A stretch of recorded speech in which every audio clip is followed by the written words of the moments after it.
So we do have some time now for questions from the audience. I wonder if we should just take a few, and then we can respond to them all together. So, okay.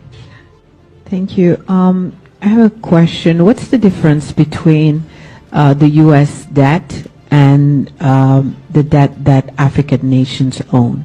Because the U.S. debt doesn't keep the U.S. from being one of the leading powers of the world, but then African nations can't make it because of that debt that is strangling them. Should I talk? Okay. The first question is a very important question. What makes African and third world debt different from the American debt? Number one, America is never going to pay its debts. It doesn't have to. Its debts are in its own currency. We can simply print it. The African debt is not in its currency. The African debt is in U.S. dollars. Africa has to earn the U.S. dollars, and the only way it can earn the U.S. dollars is not to be assassinated for growing its own food and becoming independent and doing something that the United States does not like. The principle underlying the foundation of the World Bank, the International Bank for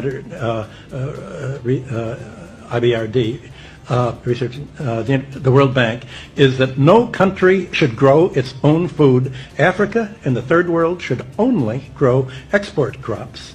To export, in order to have an oversupply of cocoa and other tropical raw materials, to keep down the price, they must buy their grain from the United States or Europe, so that if they do something that we don't like, we can do what America tried to do to China in the 60s. We can sanction them. We can say, we're going to starve you. We're going to not export any grain to you.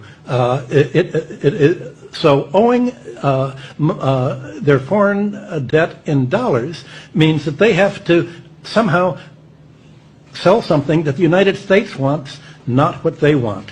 I think the most evil organizations in the world today are the World Bank and the International Monetary Fund. And my book, Super Imperialism, that I wrote in 1972, is all about that. The largest purchasers of the book were the Defense Department and the CIA.